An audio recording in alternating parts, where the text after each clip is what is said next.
नमस्कार दोस्तों, मैं Dharmendra Verma online study with DK में आपका बहुत बहुत स्वागत करता हूं। जैसा कि आप सभी को पता है कि एमपीटेट वर्ग 3 की वैकेंसी जल्द ही आने वाली ही, ज़्यादा समय उसमें नहीं बचा है। तो उसी को ध्यान में रखते हुए यहाँ पर जो आपके ऑनलाइन पेपर हुए थे विगत वर्षों में, वो प्रश्न आपको इन वीडियो के माध्यम से मिलने वाले हैं, जिसमें हम सब्जेक्ट वाइज आपको करवा रहे हैं, जिसमें ईवीएस का जो फर्स्ट पार्ट है वो हम अपलोड कर चुके हैं। यदि उसको नहीं देखा देख लीजिएगा। यहाँ पर बाल विकास के प्रश्न आपको मिलेंगे वन बाय वन करके, और हर एक प्रश्न को अच्छे से समझाया जाएगा।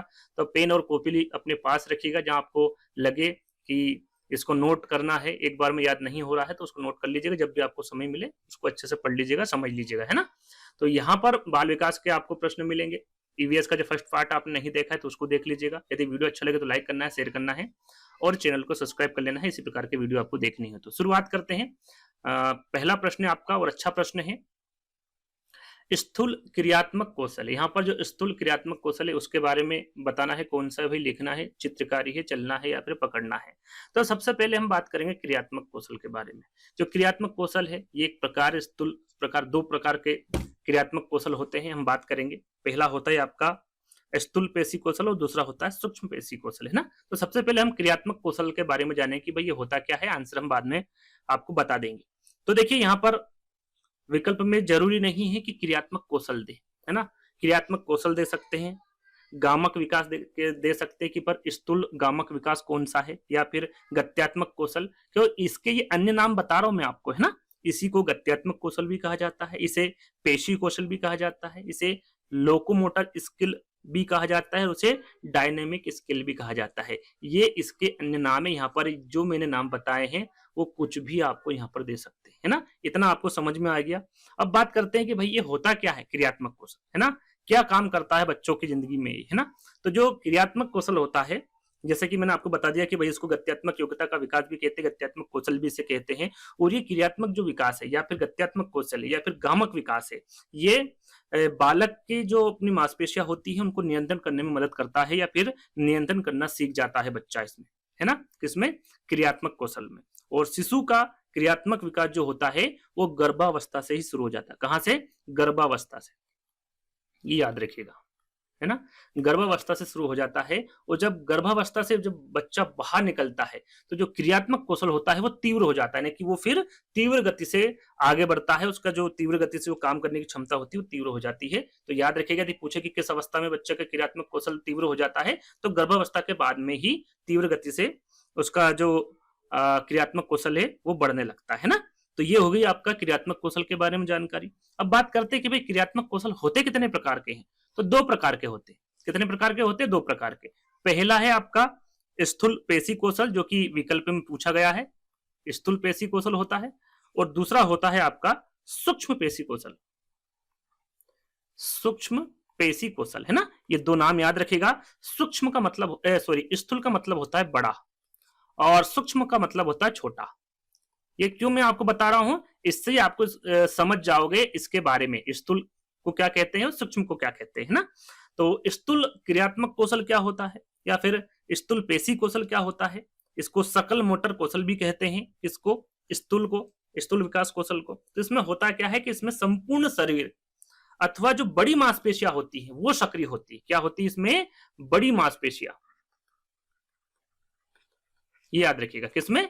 स्थूल कोशी कौशलों में, है ना। स्थूल पेशी कौशल में जो बड़ी मांसपेशी होती हैं या फिर जो संपूर्ण शरीर होती है, जो संपूर्ण शरीर होता है वो सक्रिय होता है। जैसे कि उदाहरण के तौर पर हम जाने, जो हमारे हाथ होते, पांव होते, धड़ होते, घुटने, ये सभी किसके अंतर्गत आते हैं? स्थूल पेशी कौशल के अंतर्गत आते हैं। इसमें बच्चा जो होता है वो नियंत्रण तथा समन्वय स्थापित करना सीख जाता है। यदि और हम उदाहरण जाने तो जो बच्चा होता है वो इसमें लुढ़कना सीख जाता है, खिसकना सीख जाता है, घुटनों के बल चलना सीख जाता है, गेंद फेंकना, पकड़ना, सीढ़ियां चढ़ना, तैरना, उछलना, कूदना, दौड़ना, बैठना, साइकिल चलाना, नृत्य करना, ये सभी किसके अंतर्गत आते हैं? स्थूल क्रियात्मक कौशल के अंतर्गत आते हैं। जैसे कि 4 विकल्प हैं, एक विकल्प मैंने वो भी बताया है जो कि आपका आंसर है ना। तो आपको यदि समझ में नहीं आ रहा है तो ये कॉपी में नोट करते चलिएगा, है ना। यदि आपको ये याद नहीं हो रहा है मैं बोलने में, तो इस पर कॉपी में नोट करते चलिएगा कि जब तक आपको जब भी आपको समय मिले एक बार और पढ़ लीजिएगा तो आसानी से आपको याद हो जाएगा, है ना। चलिए और इस अवस्था की बात करें तो ये जन्म से लेकर 5 वर्ष की अवस्था तक स्थूल क्रियात्मक कौशल, जो आपका बैठना, उठना, उछलना, चलना, दौड़ना, फेंकना होता है, इसमें तीव्रता से विकास होता है। जन्म से, जैसा कि मैंने आपको बताया कि तीव्र विकास कब से प्रारंभ हो जाता है, तो जन्म से हो जाता है, गर्भावस्था के बाद से ही इसमें तीव्रता से विकास होने लगता है। तो आप जन्म से 5 वर्ष तक याद रखिएगा, है ना। अब बात करते हैं सूक्ष्म कौशल के बारे में। तो सूक्ष्म यानी कि छोटा, है ना, इसमें जो छोटी मांसपेशियां है वो सक्रिय रहती है, किसमें, आपकी सूक्ष्म पेशी कौशल में। इसे महीन मोटर कौशल भी कहा जाता है, किसको, सूक्ष्म कौशल को, है ना। और इसमें जो छोटी मांसपेशियां होती है, जैसे कि आंख हो गई, आपकी कलाई हो गई, उंगलियां हो गई, इसका विकास इत्यादि, इसमें जो बच्चा होता है वो नियंत्रण व समन्वय स्थापित करना सीख जाता है। जैसे कि उदाहरण हम जाने तो आपका खाना पीना हो गया, लिखना हो गया, टाइप करना हो गया, बालों की कंघी करना हो गया, ब्लॉक बिल्डिंग हो गया, जो सूजलेस हम बांधते हैं वो हो गया, टाई की गांठ बांधना हो गया, सुई में धागा पिरोना हो गया, वस्त्र पहनना, ये सब किसके अंतर्गत आते हैं, सूक्ष्म कौशल के अंतर्गत आते हैं। यहाँ पर मैं लिखता तो आपका ज्यादा समय व्यतीत होता, नष्ट हो जाता, इसलिए मैंने बोल दिया, आपको समझ में आ गया होगा, आई होप, है ना। तो ये 2 चीज मैंने आपको बताई है कि अच्छे से याद कर लीजिएगा, आगे आपसे आने वाले एग्जाम में पूछा जा सकता है। तो यहाँ पर स्थूल क्रियात्मक बड़ी मांसपेशी कौन सा, लिखना छोटी हो गई, चित्रकारिता छोटी, पकड़ना, चलना, है ना, चलना मैंने आपको बताया था। तो ये किसके अंतर्गत आएगा, आपका स्थूल क्रियात्मक कौशल के अंतर्गत आएगा। सी वाला विकल्प आपका करेक्ट होगा, है ना। क्या बताया था मैंने आपको, बहुत सारे उदाहरण बताए थे, लुढ़कना, खिसकना, घुटनों के बल चलना, गेंद फेंकना, पकड़ना, सीढ़ियां चढ़ना, तैरना, उछलना, कूदना, दौड़ना, बैठना, साइकिल चलाना, नृत्य करना, ये सारी चीजें स्थूल क्रियात्मक कौशल के अंतर्गत आएगी। तो आपका तीसरा वाला जो विकल्प होगा वो करेक्ट होगा, है ना। चलिए दूसरा प्रश्न, और काफी अच्छा प्रश्न, बबलाना। ये बबलाना जो है, ये जो बच्चा होता है वो किस आयु में प्रारंभ करता है बबलाना। आपने बच्चे को देखा होगा, छोटा बच्चा 2 महीने, 4 महीने, 8 महीने या फिर 12 महीने, है ना। 2 महीने से 12 महीने के बीच का आंसर है, तो किस में होता है। तो सबसे पहले हम आंसर सबके बाद में जानेंगे, सबसे पहले इसके बारे में समझेंगे, है ना। तो यहाँ पर जो भाषा अर्जन की अवस्था है उसके बारे में पूछा गया। भाषा अर्जन की जो अवस्थाएं होती हैं कितनी बताई हैं, सही क्रम, सबसे पहले अपन इसका सही क्रम जानते हैं कि भाई सही क्रम क्या होता है। बच्चा सबसे पहले क्या करता है, उसके बाद क्या करता है, उसके बाद क्या करता है, और उसके बाद क्या करता है ना। तो सबसे पहले जब बच्चा जन्म लेता है तो वो क्या करता है, कुंजन करता है। क्या करता है, कुंजन करता है ना। दूसरे नंबर पर आपका आता है बबुलाना, एक एक करके समझाऊंगा, पहले लिख देता हूं। तीसरे नंबर पर जो आता है, एक शब्द चरण में बच्चा एक शब्द का उपयोग करता है, कहने का मतलब है एक शब्द चरण। चौथे नंबर पर आएगा आपका 2 शब्द चरण, 2 शब्द चरण। और यहां से यहां तक की जो मैं अवस्थाएं बता रहा हूं, ये जन्म से ही प्रारंभ हो जाती है ना। जन्म से लगभग 2 से 3 साल तक की ये क्रिया होती है, जिसमें बच्चा सारी क्रियाएं करना सीख जाता है। तो सबसे पहले हम बात करते हैं भाई कुंजन, है ना। जो कुंजन होता है ये क्या होता है, जब बच्चा जन्म लेता है तो आपने देखा होगा बच्चा रोने लगता है ना। लगभग 1 महीने की उम्र में आपने देखा होगा बच्चा जैसे ही जन्म लेता है तो रोने लगता है। तो वो जब जन्म से 1 महीने तक का हो जाता है तब बच्चा आपने देखा होगा रोता है तो कूकने की आवाज निकालता है ना। कैसी आवाज निकलती है उसकी, कूकने की आवाज निकलती है, इसलिए इसे कुंजन कहा जाता है। और ये जो अवस्था चलती है ये कब से कब तक चलती है, तो ये 4 से 5 महीने चलती है ना। कितनी, यहां लिख देता हूं, 4 से 5 महीने तक की अवस्था चलती है और इसमें बच्चा कुंजन करता है, रोता है ना। दूसरा बबलाना, दूसरा क्या है आपका बबलाना। और ये जो अवस्था होती है बबलाना, ये होती है 6 से 10 महीने की।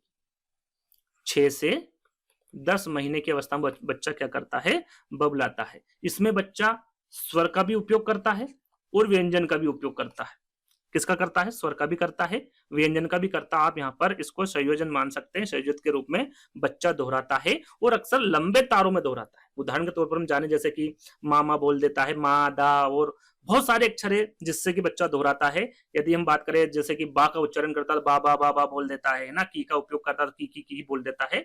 तो ये लंबे तारों का उपयोग करने लगता है बच्चा, जिसमें स्वर भी आ जाता है और व्यंजन भी आ जाता है ना। और ये कौन सी अवस्था में होता है, यदि हम महीने में जाने तो 6 से 10 महीने, है ना। यदि मैं यहाँ पर वर्ष बोल दिया हूँ तो माफी चाहूंगा, वैसे तो मैंने महीने बोला हुआ, ये महीने है ना, 6 से 10 महीने।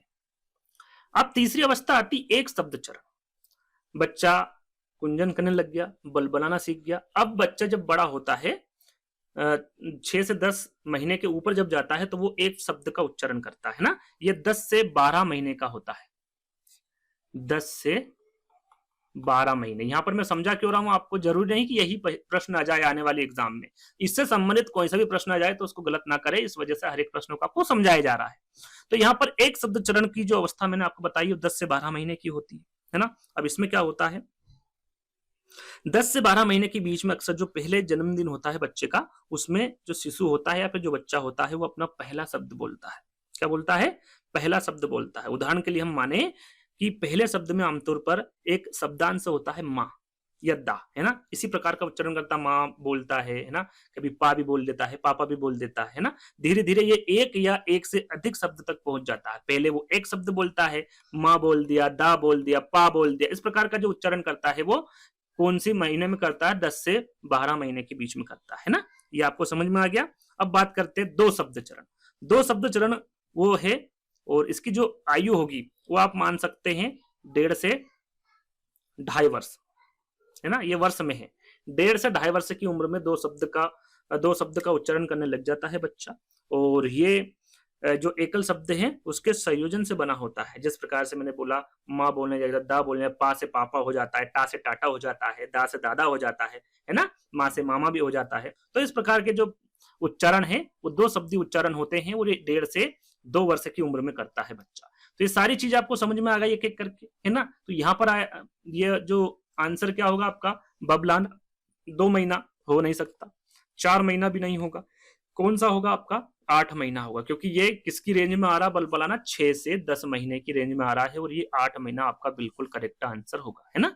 तीसरा वाला विकल्प यहाँ पर करेक्ट होगा। चलिए, जहां पर समझ में नहीं आए कमेंट के माध्यम से बता सकते हैं, आगे वो प्रश्न रख लिया जाएगा और वापस से उसको समझा दिया जाएगा। चलिए, फिर से वही प्रश्न है, लेकिन प्रश्न को बदल दिया गया है। जैसे कि मैंने थोड़ी देर पहले ही आपको बताया था, बबलाने की क्रिया में प्रथम रिक्त स्थान होता है, क्या वो स्वर होता है, क्या वो व्यंजन होता है, क्या वो शब्द होता है, क्या वो वाक्य होता है।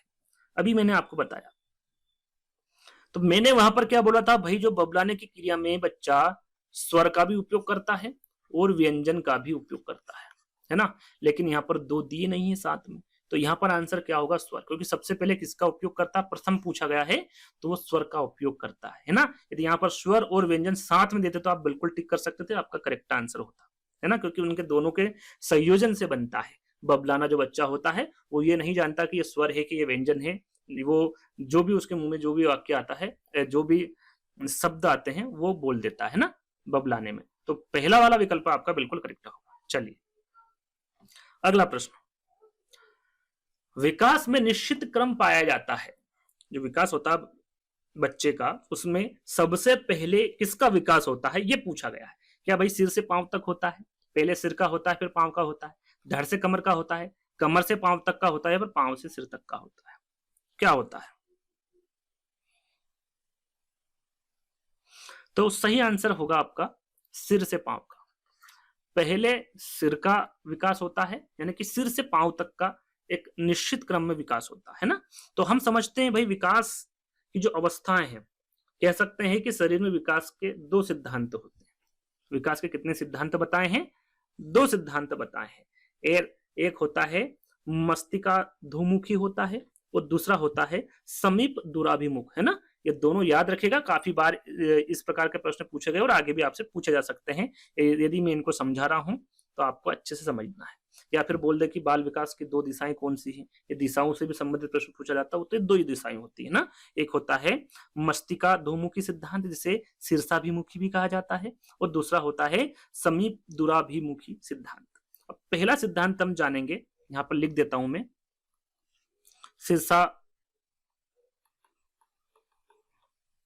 शीर्षाभिमुखी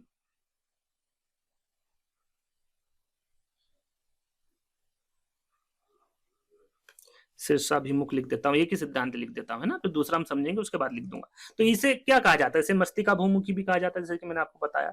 तो यह क्या प्रदर्शित करता है, तो ये प्रदर्शित करता है कि विकास जो होता है वो अधोमुखी, जिसको हम लंबवत भी कहते हैं ना, उस दिशा में, अर्थात सिर से पैर तक आगे बढ़ता है।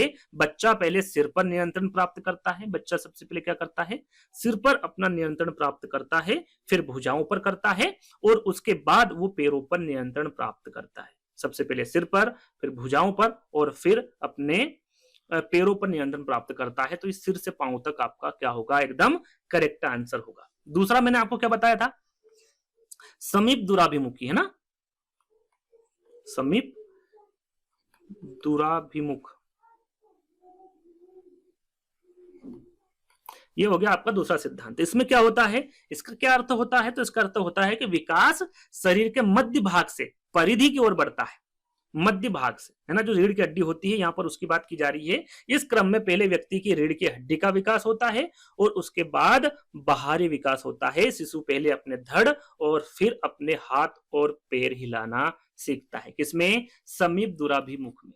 तो ये याद रखिएगा, दोनों क्लियर हो गया, अच्छे से आपको पता हो गया भाई कौन से सिद्धांत में क्या होता है। तो यहां पर आपका सही आंसर क्या होगा, सिर से पांव तक होगा। एक निश्चित क्रम में पाया जाता है विकास, वो सिर से पांव तक होता है। तो पहला वाला विकल्प आपका करेक्ट हो गया। चलिए दूसरा प्रश्न, विकास के निर्धारक तत्व है, जो विकास का निर्धारक तत्व क्या है भाई, माता पिता का स्वास्थ्य है, माता पिता का शैक्षणिक स्तर है, परिवार का सामाजिक संबंध है, या फिर परिपक्वता एवं सीखना है, क्या है। तो जो विकास होता है वो हमेशा परिपक्वता और सीखना, इन दोनों पर निर्भर करता है। क्या करता है, इन दोनों पर निर्भर करता है। तो यहां पर सही आंसर क्या होगा आपका, फोर्थ वाला होगा, परिपक्वता भी होनी चाहिए और सीखना भी होना चाहिए, ये दोनों ही निर्धारक तत्व है विकास के। तो फोर्थ वाला विकल्प आपका बिल्कुल करेक्ट होगा। चलिए अगला प्रश्न, दौड़ना एवं चढ़ना निम्नलिखित में से संबंधित है। ये किससे संबंधित है, दौड़ना एवं चढ़ना, सरल सा प्रश्न है, 4 विकल्प पढ़ेंगे, आंसर आपके सामने होगा। पांव का क्रियाकलाप, क्रियात्मक कौशल है, सॉरी, हाथों का क्रियात्मक कौशल है, धड़ का क्रियात्मक कौशल है, या फिर शारीरिक विकास है। तो यहाँ पर क्रियात्मक कौशल के बारे में आपको समझा चुका हूं। दौड़ना एवं चढ़ना सरल सा प्रश्न है, पांव का क्रियात्मक कौशल है ना। पहला वाला विकल्प आपका सही होगा, इसमें समझाने की कोई जरूरत नहीं है।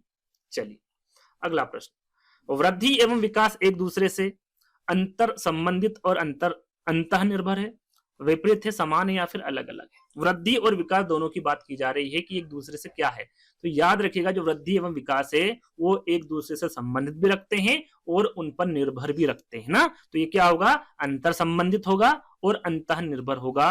वृद्धि एवं विकास एक दूसरे के क्या है, एक दूसरे से संबंधित भी है और निर्भर भी है एक दूसरे पर। तो पहला वाला विकल्प आपका बिल्कुल करेक्ट होगा। चलिए अगला प्रश्न, भ्रूण किसकी सहायता से मां के शरीर से जुड़ा रहता है। जो भ्रूण होता है, जो बच्चा अपने माता के गर्भ में रहता है, तो उसके बारे में यहाँ पर बात की जा रही है। वो किस वो जो शरीर से जुड़ा होता है उसका नाम बताना है। नाभिनाल है, अपरा है, रक्त कोशिकाएं हैं, या फिर रक्त धमनी है, क्या है। आपने कभी भी पढ़ा होगा तो प्लेस्टो पढ़ा होगा, प्लेस्टो से जुड़ा होता है ना। यहाँ पर हिंदी नाम दे दिया गया है उसको, उसका, और इसका हिंदी नाम क्या है, प्लेस्टा, है ना। प्लेस्टा इंग्लिश नाम है और हिंदी नाम क्या है, अपरा। याद रखिएगा हमेशा किससे जुड़ा होता है भ्रूण, तो ये अपरा से जुड़ा होता है ना। भ्रूण अपरा की सहायता से मां के शरीर से जुड़ा होता है। इसका नाम एक और याद रख लीजिएगा, बीजांडासन। क्या नाम है इसका, बीजांडासन,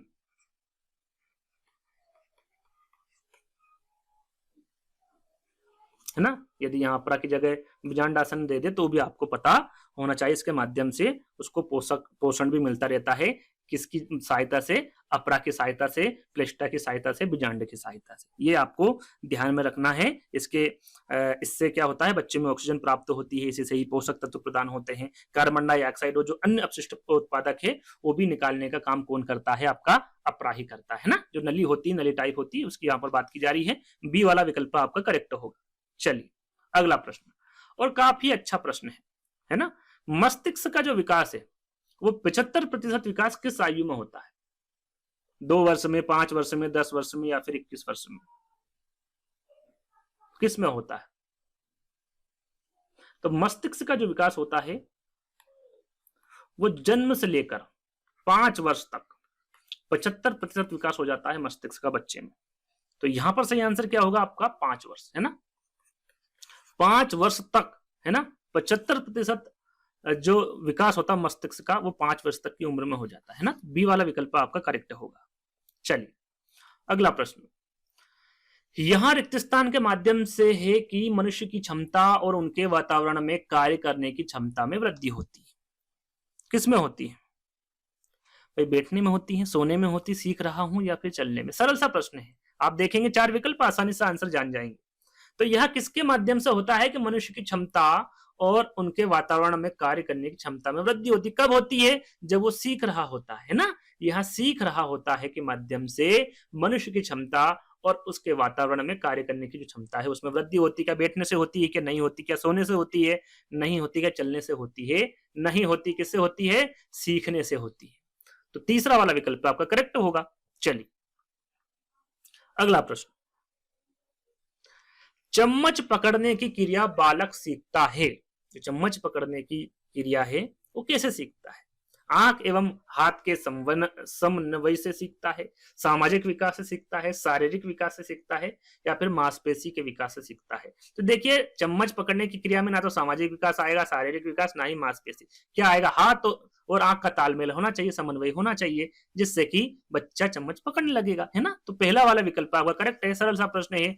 ऐसे ऐसे प्रश्न कभी कभी मिल जाते हैं जिसमें ज्यादा दिमाग लगाने की आवश्यकता नहीं होती। प्रश्न पढ़ेंगे, 4 विकल्प पढ़ेंगे, आंसर आपके सामने होगा, है ना। पहला वाला विकल्प आपका सही होगा। चलिए अगला प्रश्न।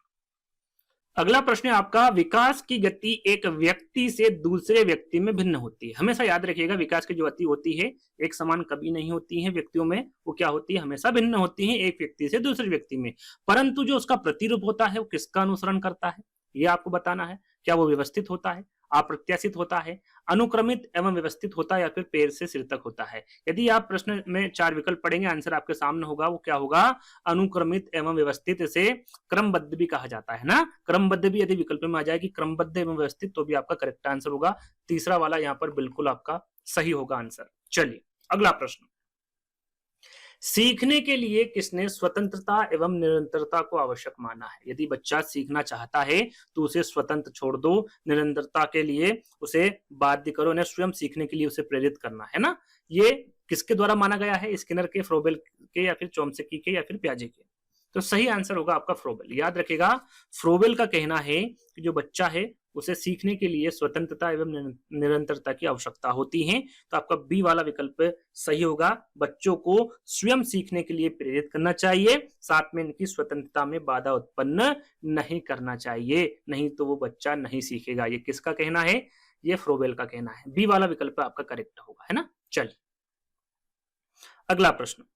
भाषा अर्जन का सिद्धांत किसने दिया? भाषा अर्जन का जो सिद्धांत है वो किसके अंतर्गत दिया गया? चोम्स्की के, वाइगोत्स्की के, फ्रायड के, या फिर पियाजे के? सरल सा प्रश्न है। भाषा अर्जन जहां भी आ जाए आपको आंसर क्या लगाना है? चोम्स्की, है ना। काफी अच्छा प्रश्न है और काफी बार ये पूछा गया है। ये चोम्स्की का सिद्धांत है, भाषा अर्जन का सिद्धांत। इनका कहना है, इनका मैं कथन भी आपको बता देता हूं जो कि आने वाले एग्जाम में आपसे पूछा जा सकता है। इनका कहना है कि भाषा अर्जन की क्षमता बालकों में क्या होती है? जन्मजात होती है ना। किसका कहना है? ये चोम्स्की का कहना है कि भाषा अर्जन की क्षमता होती है वो बालकों में जन्मजात होती है, और वह भाषा की व्यवस्था को पहचानने की शक्ति के साथ ही पैदा होते हैं, है ना। ये किसका कहना है? चोम्स्की का कहना है। याद रखिएगा, पहला वाला आपका यहाँ पर करेक्ट आंसर होगा। चलिए अगला प्रश्न। एक विद्यार्थी अधिगम पर उसकी आर्थिक स्थिति का किस प्रकार प्रभाव पड़ता है? एक विद्यार्थी के अधिगम पर उसकी आर्थिक स्थिति का, यानी कि क्या वो गरीब है ना। आर्थिक स्थिति की बात करें, है ना, यहाँ पर क्या वो गरीब है, क्या वो अमीर है? तो जब बच्चा सीखता है ना, या फिर अधिगम करता है, तो उसमें उसका क्या प्रभाव पड़ता है? अमीरी गरीबी। क्या वो अमीर विद्यार्थी अधिक अधिगम करता है, गरीब विद्यार्थी कम अधिगम करता है? किसी प्रकार का प्रभाव नहीं पड़ता, या फिर गरीब विद्यार्थी अधिक अधिगम करता है? देखिए, जो विद्यार्थी होता चाहे वो गरीब हो या अमीर हो, है ना, अधिगम पर किसी भी प्रकार का प्रभाव नहीं पड़ता है, ये याद रखेगा, है ना। तो यहाँ पर सही आंसर क्या होगा? किसी प्रकार का भी उस पर प्रभाव नहीं पड़ेगा। तो तीसरा वाला विकल्प आपका करेक्ट होगा। अगला प्रश्न। निम्न में से कौन सा विकल्प उपलब्धि में व्यक्तिगत भिन्नता का प्रतीक नहीं है? यहां पर प्रश्न को हमेशा आपको ध्यान से पढ़ना है ना।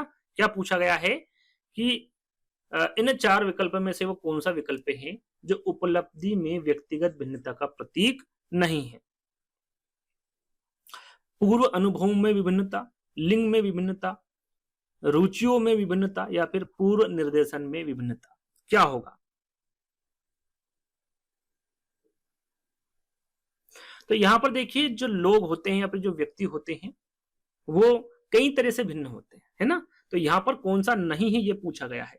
पूर्व अनुभवों में विभिन्न हो सकते हैं, रुचियों में विभिन्नता पाई जाती है, पूर्व निर्देशन में विभिन्न पाई जाती है, लेकिन लिंग में विभिन्नता नहीं पाई जाती। व्यक्ति में जो औरत है वो औरत रहेगी, जो पुरुष है वो पुरुष रहेगा, है ना? तो किसमें विभिन्नता नहीं पाई जाती है? तो लिंग में विभिन्नता नहीं पाई जाती, क्योंकि यहाँ पर नेगेटिव विकल्प पूछा गया है। तो सही आंसर आपका क्या होगा? वो विचारों में, रुचियों में, पूर्व निर्देशन में, पूर्व अनुभवों में विभिन्नता पाई जा सकती है, लेकिन लिंग में किसी भी प्रकार की विभिन्नता नहीं पाई जा सकती। बी वाला विकल्प आपका सही होगा। इसमें और भी आप ऐड कर लीजिएगा, आनुवांशिकता विकल्प में हो सकता है, पर्यावरण परिपक्वता, इसमें भी भिन्नता पाई जाती है, लेकिन लिंग में विभिन्नता नहीं पाई जाती। बी वाला आपका करेक्ट आंसर होगा। चलिए अगला प्रश्न, सीखने की प्रक्रिया में विद्यार्थी द्वारा की गई त्रुटियों के संबंध में कौन सा कथन सर्वोत्तम है? सीखने की प्रक्रिया में पूछा गया है। सीखने की प्रक्रिया में विद्यार्थी द्वारा की गई त्रुटियों के संबंध में आपको बताना है। विद्यार्थी को कभी त्रुटियां नहीं करनी चाहिए। त्रुटियां अधिगम प्रक्रिया का भाग है। विद्यार्थी की लापरवाही के कारण त्रुटियां होती हैं या फिर कभी कभी विद्यार्थी त्रुटियां कर सकता है। भाई जब तक बच्चा या फिर विद्यार्थी त्रुटियां करेगा नहीं, जब तक वो सीखेगा कैसे, है ना? त्रुटियां कर करके ही बच्चा सीखता है। तो कहा जा सकता है कि त्रुटियां अधिगम प्रक्रिया का ही एक भाग है। बी वाला विकल्प आपका यहाँ पर करेक्ट होगा। जब तक बच्चा त्रुटियां करेगा नहीं वो सीखेगा नहीं, है ना? त्रुटियां कर करके ही बच्चा सीखता है। तो बी वाला विकल्प आपका करेक्ट होगा। चलिए अगला प्रश्न है आपका कि एक बालक के व्यक्तित्व के मापन की सर्वाधिक व्यक्ति परक विधि, यहाँ पर देखिए व्यक्ति परक विधि के बारे में पूछा गया है। क्या वो प्रक्षेपी विधि है, निरीक्षण विधि है? यहाँ पर देखिए साक्षात्कार विधि थी। तो यहाँ पर दो विकल्प एक जैसे थे, इसलिए इसको हटा दिया गया है, यानी कि एक ही विधि के दो विधियां यहाँ पर दे दी गई थी। क्या निरीक्षण विधि है, प्रश्नावली विधि या फिर समाज मिति विधि है? कौन सा सही आंसर होगा? सबसे पहले हम जान लेते हैं यहाँ पर मापन, इसको क्या कहते हैं? मूल्यांकन भी कहा जाता है ना? तो जो व्यक्तित्व होता है इसमें क्या होता है? व्यक्तित्व मतलब व्यक्ति के चरित्र के बारे में बताया जाता है। वो भिन्न भिन्न हो सकते हैं, उसकी रुचि हो सकती है, व्यवहार हो सकता है, उसकी अनुभूति हो सकती है, ये सारी चीजें उसके चरित्र से संबंधित होती हैं और इसको संदर्भित करता है व्यक्तित्व। और मूल्यांकन या फिर जो मापन है इसमें कई प्रकार की विधियां हैं, क्योंकि व्यक्तित्व का जो मूल्यांकन है वो आप एक विधि से प्रमाणित नहीं कर सकते हैं। उसके लिए मनोवैज्ञानिकों द्वारा कई विधियां बताई गई हैं, जिसमें प्रमुख जो है उनके बारे में हम यहाँ पर बात करेंगे। तो सबसे पहले जो प्रश्न है उसी के बारे में बात कर लेते हैं, व्यक्ति परक या फिर व्यक्तिक विधियां, है ना? पहली विधि जो बताई है, यानी कि 4 भागों में बांटा गया है मूल्यांकन या मापन को मापने के लिए या फिर उसके बारे में जानने के लिए। तो 4 विधियां कौन सी है? उनकी विधियों में और भी विधियां हैं। तो पहले हम इन 4 वर्गों के बारे में बात कर लेते हैं जो कि मूल्यांकन या मापन की विभिन्न विधियों के अंतर्गत आता है। तो पहला है व्यक्तिक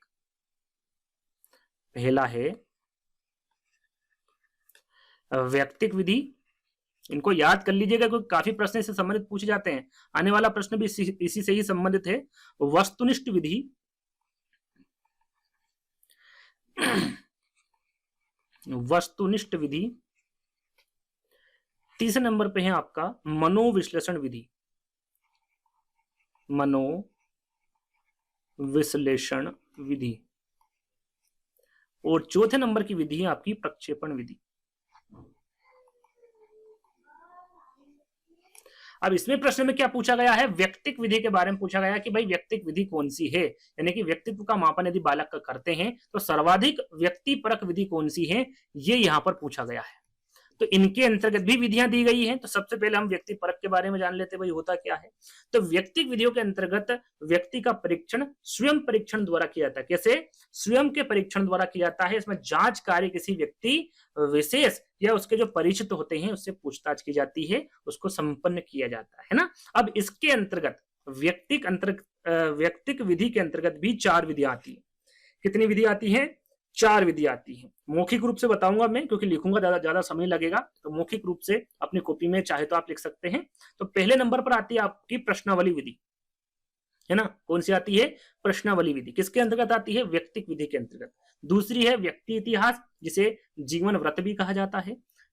तीसरे नंबर पर आती भेंट या साक्षात्कार। क्यों लिखा यहाँ पर मैंने साक्षात्कार को हटाकर निरीक्षण, क्योंकि प्रश्नावली विधि और साक्षात्कार विधि किसके अंतर्गत आती है, व्यक्तिक विधि के अंतर्गत आती है। दो विकल्प एक साथ टिक नहीं कर सकते, इसलिए यहाँ पर मैंने इस विकल्प को हटा दिया, दूसरा विकल्प रख दिया है। तो आंसर आपको पता चली गया होगा कि भाई व्यक्तिपरक विधि या फिर व्यक्तित्व के मापन के लिए जो विधि है, बालक का जो व्यक्तित्व का मापन करते हैं, वो सर्वाधिक व्यक्तिपरक विधि कौन सी है, प्रश्नावली विधि, क्योंकि उसमें आपकी प्रश्नावली आएगी, व्यक्ति इतिहास या फिर जीवन व्रत, भेंट या साक्षात्कार, और चौथे नंबर पर है आपकी आत्मचरित्र लेखन। कौन सा है, आत्मचरित्र लेखन। ये चार विधियां व्यक्तिक विधि के अंतर्गत आती है, इससे व्यक्तित्व के मापन किया जा सकता है इन चार विधियों द्वारा।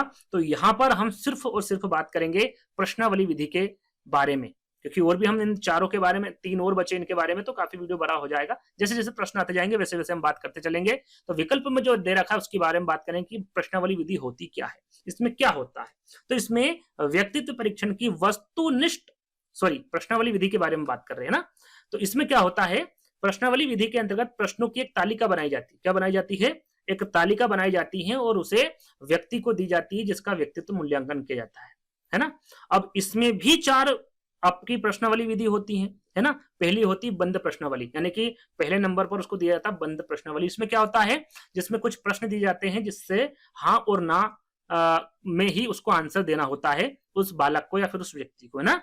फिर आता है नंबर खुली प्रश्नावली का। इसमें क्या होता है, इसमें व्यक्ति को पूरा उत्तर लिखना होता है, जो एक प्रश्न दिया उसका उत्तर लिखना होता है। तीसरे पर आती सचरित्र प्रश्नावली, जिसके अंतर्गत चित्रों के आधार पर प्रश्नों के उत्तर दिया जाए, चित्र दे दिया जाता है, उसके आधार पर उसे आंसर का जो प्रश्न है उसका आंसर देना होता है।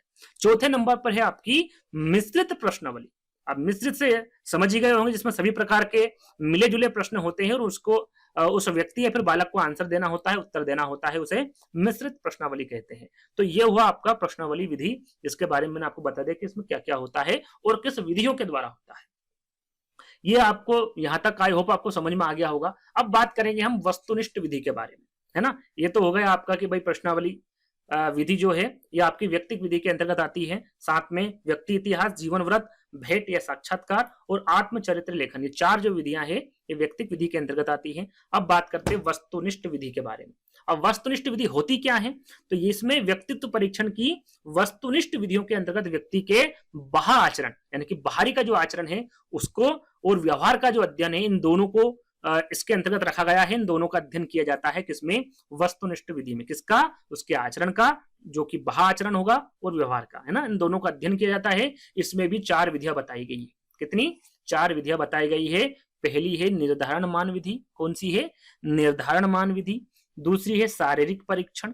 कौन सी है, शारीरिक परीक्षण। तीसरी निरीक्षण विधि, जैसे कि यहाँ पर विकल्प में दे रखा है ना, निरीक्षण विधि, ये किसके अंतर्गत आएगा, आपका वस्तुनिष्ठ विधि के अंतर्गत आएगा। चौथा है समाज मिति विधि। जो समाज मिति भी है ये भी किसके अंतर्गत आएगी, आपकी वस्तुनिष्ठ विधि के अंतर्गत आएगी, है ना। तो ये यहां तक आपको समझ में आ गया। अब तीसरी विधि मनोविश्लेषण विधि। मनोविश्लेषण विधि के अंतर्गत मात्र दो प्रकार ही बताए गए हैं, जो प्रमुख है उनके बारे में हम बात करेंगे, है ना। जो प्रमुख है, पहले हम मनोविश्लेषण विधि के बारे में जान लेते हैं। इसमें क्या होता है, जो अचेतन मन होता है ना, जो अचेतन मन होता है, जो अचेतन मन के जो रहस्य होते हैं उसका उद्घाटन किया जाता है, उनके बारे में जाना जाता है। वैसे तो मनोवैज्ञानिकों ने कई प्रकार मनोविश्लेषण विधि के बताए हैं, लेकिन हम दो ही प्रकार जानेंगे, और दो में है आपका पहला स्वतंत्र या फिर स्वतंत्र साहचर्य पहला है, और दूसरा है स्वप्न विश्लेषण, है ना। ये दो प्रकार बताए मनोविश्लेषण विधि में। अब बात करते हैं प्रक्षेपण विधि। जो प्रक्षेपी विधि है या फिर प्रक्षेपण विधि, ये खुद में ही एक विधि है ना। तो इसको आप किसी में भी नहीं रख सकते, क्योंकि ये क्या है, एक खुद में ही एक विधि है। और इसमें भी कितनी विधियां बताई हैं, चार विधियां बताई। कितनी, इसमें भी चार विधियां बताई हैं। अब सबसे पहले प्रक्षेपण विधि के बारे में हम जान लेते हैं। तो इसमें क्या होता है, इसमें भी अचेतन मन की जो सुरक्षा प्रक्रिया है उसको पूरा किया जाता है। इसमें क्या होता है, जो व्यक्ति होता है या फिर जो बालक होता है वो स्वयं से ही अनभिज्ञ होता है, और इसी विधि के द्वारा उसको सारी चीजों के बारे में बताया जाता है। यानी कह सकते हैं जिसमें कोई व्यक्ति अपनी अनुभूतियां, विचारों, आकांक्षाओं और संवेगों को दूसरों पर थोप देता है, यानी कि उसको उसके बारे में ही नहीं पता होता है, वो इस प्रक्षेपण विधि द्वारा व्यक्ति की विशेष के व्यक्तित्व संबंधी उन पक्षों को ज्ञान हो जाता है, उन पक्षों का ज्ञान कराया जाता है प्रक्षेपण विधि द्वारा। और इसमें भी चार परीक्षण बताए गए। कितने, चार परीक्षण बताए गए हैं, फिर 4 भाग बताए गए हैं। पहला है टीईटी परीक्षण, जो कि सबसे इंपोर्टेंट है, सबसे ज्यादा बार पूछा गया प्रश्न है। प्रासंगिक अंतर्बोध परीक्षण, ये किसके अंतर्गत आता है? प्रक्षेपण विधि के अंतर्गत आता है। दूसरा है बाल संप्रत्यय परीक्षण, एक तो हो गया आपका टीईटी और एक हो गया आपका सीईटी, है ना। इसको बोलते हैं बाल प्रासंगिक अंतर्बोध परीक्षण और इसे बोलते हैं बाल संप्रत्यय परीक्षण। और होता है आपका तीसरा रोरसा स्याही धब्बा, कौन सा? रोरसा स्याही धब्बा। और चौथा है वाक्य पूर्ति या फिर कहानी पूर्ति परीक्षण। और ये चारों मैंने जो बताया काफी इंपोर्टेंट है, काफी बार इनसे प्रश्न पूछे गए हैं, है ना। अब यहां तक जो सारी जानकारी थी, हमने सारी जानकारी आपको दे दी है कि भाई इसके कितने प्रकार होते हैं, इनके अंदर के जो प्रकार है वो मैंने आपको बता दिए गए हैं। क्योंकि आगे का जो प्रश्न है वो इसी से संबंधित आने वाला है और उसका आंसर मुझसे पहले आपको कमेंट्स के माध्यम से देना है, जैसे कि ये रहा। अब मैं यदि हर विधियों के बारे में आपको बताता तो मुझे लगता है कि काफी समय हो जाता है, इसलिए जो प्रश्न में था उसके बारे में मैंने आपको जानकारी दे दी। आगे यदि और इससे संबंधित प्रश्न आएंगे तो उससे संबंधित मैं जानकारी आपको दे दूंगा। आपका 19वां प्रश्न है कि निम्न में से व्यक्तित्व मापन की प्रक्षेपी विधि। देखिए यहाँ पर व्यक्तित्व मापन की प्रक्षेपी विधि या फिर जो प्रक्षेपण विधि मैंने चौथे नंबर पर बताई थी उसके बारे में पूछा गया। उसके अंदर कौन सी विधि है? क्या निर्धारण मापनी है, क्या अवलोकन है, साक्षात्कार या फिर प्रासंगिक अंतर्बोध परीक्षण है? कौन सी होगी? निर्धारण मापनी मैंने क्या बताया था, ये किसके अंतर्गत है? तो ये वस्तुनिष्ठ के अंतर्गत है। अवलोकन ये प्रक्षेप, ये जो व्यक्तित्व मापन है उसके अंतर्गत ही नहीं आता है। साक्षात्कार मैंने आपको बताया था, साक्षात्कार किसके अंतर्गत है? व्यक्तिक के अंतर्गत है ना। अब कौन सा बता? चौथा विकल्प, है ना, प्रासंगिक अंतर्बोध परीक्षण मैंने आपको बताए थे। प्रासंगिक अंतर्बोध परीक्षण, बाल संप्रत्यय परीक्षण, रोरसा स्याही धब्बा परीक्षण और वाक्य पूर्ति या कहानी पूर्ति परीक्षण। याद रखिएगा जहां पर परीक्षण आ जाए, है ना, इससे भी आप याद रख सकते हैं। जितने भी परीक्षण यदि विकल्प में आ जाए, जैसे कि यहाँ पर प्रासंगिक अंतर्बोध परीक्षण है, वो प्रक्षेपी विधि से संबंधित रहेंगे। बस इतना सा याद कर लीजिएगा, है ना। तो आपको 4 परीक्षण याद हो जाएंगे। तो हम बात कर लेते हैं भाई अब जब विकल्प में प्रासंगिक अंतर्बोध परीक्षण के बारे में दिया हुआ है तो थोड़ा सा इसके बारे में हम जानकारी आपको दे देते हैं। क्या होता है भाई इसमें सबसे पहले इसका जो श्रेय है वो किसको जाता है? तो इसका श्रेय जाता है मार्गन तथा मरे को। किसका जाता है? मार्गन और मरे को इसका श्रेय जाता है ना। इसमें होता क्या है? तो इस परीक्षण में कितने चित्र होते हैं? 31 चित्र होते हैं। 31 चित्रों का संग्रह होता है। कितने का? 31 चित्रों का संग्रह होता है, जिसमें 10 जो चित्र होते हैं वो पुरुष के होते हैं, है ना, 10 स्त्री के होते हैं, 10 स्त्री और पुरुष दोनों के होते हैं, स्त्री प्लस पुरुष। और जो बचा एक कार्ड है ये खाली होता है। क्या होता है? एक खाली होता। टोटल कितने हो गए आपके? 31 कार्ड होगा। याद रखिएगा 10 पुरुष के, 10 स्त्री के, 10 स्त्री पुरुष के और एक खाली कार्ड होता है ना, जिसके में जो 31 चित्रों का संग्रह किया जाता है, जिसमें 10 चित्र पुरुषों के होते हैं, 10 स्त्री के होते हैं, 10 स्त्री व पुरुष दोनों के होते हैं और एक खाली होता है। परीक्षण के समय व्यक्ति के सम्मुख कितने चित्र रखे जाते हैं? तो 20 चित्र प्रस्तुत किए जाते हैं। कितने? 20 चित्र प्रस्तुत किए जाते हैं। इसमें से एक चित्र क्या होता है? खाली होता है। क्या होता है? खाली होता है। अब व्यक्ति को एक एक चित्र दिखाए जाते हैं। जो 20 चित्र होते हैं उसमें से एक एक चित्र उसको दिखाए जाते हैं। उस चित्र से संबंधित कहानी बनाने के लिए कहा जाता है कि भाई ये 20 चित्र आपके सामने है, इससे संबंधित आप कहानी बनाइए, जिसमें समय का कोई संबंध पाबंद नहीं रहता, कितना भी समय ये बालक ले सकता है ना। और चित्र दिखाने के साथ ही वहां आदेश दिया जाता है कि चित्र को देखकर बताइए कि पहले क्या घटना हो गई है, इस समय क्या हो रहा है, चित्र में जो लोग हैं उनमें क्या विचार या फिर भाव उठ रहे हैं तथा कहानी का अंत क्या होगा। ये सारी चीज उस बालक से पूछी जाती है चित्रों के माध्यम से। व्यक्ति या फिर जो बालक होता है उसके द्वारा कहानी बनाने पर उसका विश्लेषण किया जाता है, जिसके आधार पर उसके व्यक्तित्व का मूल्यांकन किया जाता है। ये आपको ध्यान रखना है। ये किसके अंतर्गत आएगा? प्रासंगिक अंतर्बोध परीक्षण के अंतर्गत आएगा। 4th वाला विकल्प आपका करेक्ट होगा। ये यहां तक समझ में आ गया। चलिए अगला और अंतिम प्रश्न है और सरल सा प्रश्न है कि निम्नलिखित में से कौन सा कारक पर्यावरण या परिवेश से संबंधित नहीं है? भाई पर्यावरण और परिवेश से कौन सा संबंधित नहीं है? साथियों का समूह बिल्कुल है, समुदाय है, परिवार है, भावनाएं नहीं होती भाई पर्यावरण या परिवेश से संबंधित सरल सा आंसर है, डी वाला विकल्प आपका करेक्ट होगा। तो यहीं पर आपके जो 20 प्रश्न थे, 20 प्रश्न ही रखा है क्योंकि वीडियो बड़ा हो जाता है, हर एक प्रश्न को समझाना होता है।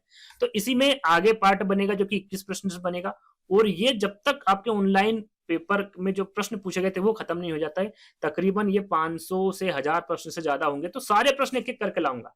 तो आपको करना क्या है, इस वीडियो को आपको आपके जो दोस्त हैं जो वर्ग 3 की तैयारी कर रहे हैं उनके पास पहुंचाना है ना? उनको बोलना है कि ये वीडियो है और इसमें ये चीजें सर ने बताई है, तो आपको शेयर करना है वीडियो को। वीडियो अच्छा लगा हो तो आपको लाइक करना है और चैनल को सब्सक्राइब कर लेना, ताकि जैसे ही हम वीडियो आपके जैसे ही वीडियो अपलोड करें आपके पास वो पहुंच जाए। बेल आइकन को जरूर दबा लीजिएगा जिससे कि आपको नोटिफिकेशन मिल जाए, है ना? तो जल्दी ही दोस्तों एक नई वीडियो के साथ मिलेंगे, जब तक के लिए धन्यवाद।